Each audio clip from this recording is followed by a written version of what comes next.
ज्ञान की ज्योति बनी आलोक पथ। सेवानिवृत्त कर्मियों ने बताया जीवन दर्शन की प्रेरक कृति। नमस्कार, मैं अनिल कुमार श्रीवास्तव और आप देख रहे हैं दैनिक जनजागरण न्यूज लखीमपुर। जैसा कि आप विजुअल्स देख रहे हैं, जवाहर भवन लखनऊ में लेखक डॉक्टर रघुनंदन झा की पुस्तक आलोक पथ के प्रथम संस्करण का विमोचन गरिमापूर्ण वातावरण में संपन्न हुआ। संयुक्त पेंशनर्स कल्याण समिति के कार्यक्रम में सेवानिवृत्त प्रहलाद सिंह PCS को पुस्तक की प्रति भेंट कर सम्मानित किया गया। उपस्थित सेवानिवृत्त कर्मचारियों ने इसे सन्मार्ग, संस्कार और जीवन मूल्यों की प्रेरणा देने वाली उत्कृष्ट कृति बताते हुए लेखक को हार्दिक बधाई एवं शुभकामनाएं दी। आइए देखें इस अवसर पर इस कृतित्व के पीछे के व्यक्तित्व यानी लेखक डॉक्टर रघुनंदन झा ने क्या कहा। उससे पूर्व हमारी अपील है, यूं ही देखते रहने के लिए चैनल लाइक सब्सक्राइब अवश्य करें, क्योंकि आपका जुड़ाव हमारा मनोबल बढ़ाएगा और हमें आगे बढ़ने के लिए प्रेरित करेगा।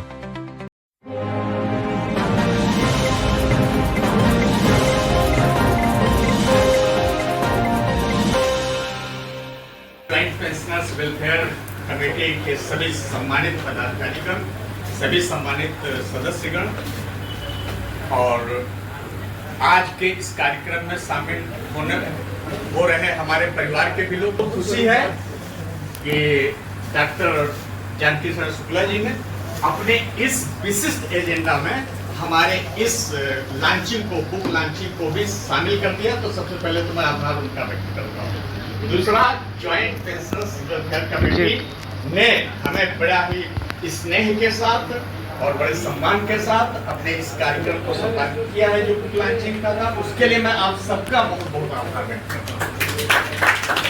देखिए, ये मेरी पुस्तक आलोक पथ मेरे समग्र जीवन का अनुभव है, मेरे समग्र जीवन का अध्ययन है, उस सबका ये निचोड़ है। इसके ये आप जानते हैं कि जो भारतीय अध्यात्मवाद है, इंडियन स्पिरिचुअलिटी का जो सार मर्म है, मैंने प्रयास ये किया है कि इस पुस्तक के अंदर मैं इंडियन स्पिरिचुअलिटी जो भारतीय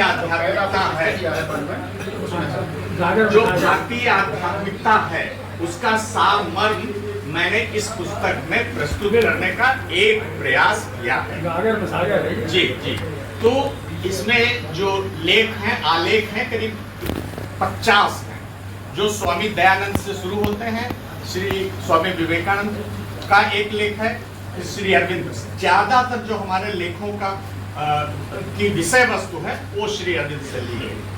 सारा मैं सबसे ज्यादा श्री अरविंद घोष से प्रभावित हूँ और उनका मैंने करीब 40 या 45 साल से लगभग अध्ययन किया।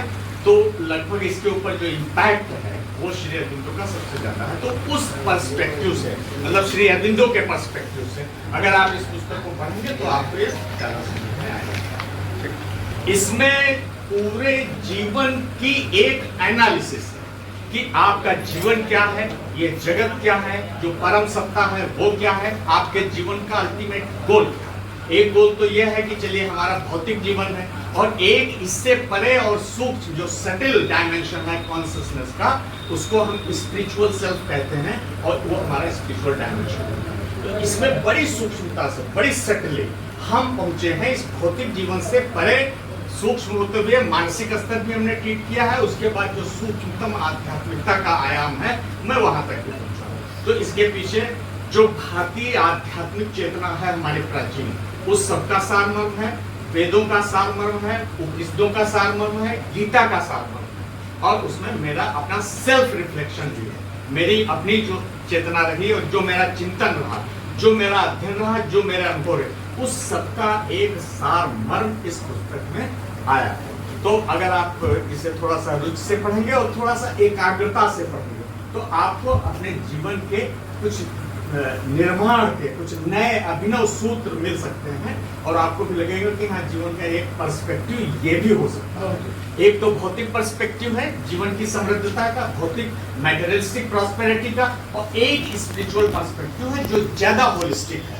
और आज के समय में जैसा मानव समाज विकसित हुआ है और हो रहा है, जिस डायरेक्शन में जा रहा है वो तबाह करने वाला है। अगर आप अपने को नहीं संभालते और जीवन के उन आध्यात्मिक मूल्यों की परवाह नहीं करते, सिर्फ भौतिकता में लिपटे रह जाते हैं, तो नियत डेस्टिनी आपकी दुख के अतिरिक्त कुछ नहीं हो सकती। ये बिल्कुल स्पष्ट है। मैंने इसे अनुभव किया और मैंने चाहा कि जीवन के भौतिक विकास के साइमल्टेनियसली आपका आध्यात्मिक विकास भी सुनिश्चित है। तो यही कुछ इसकी कोर फिलॉसफी है कोर इसके अंदर यही आइडियाज हैं जिनको मैंने डेवलप करने की कोशिश की डिफरेंट टाइटल्स के माध्यम से।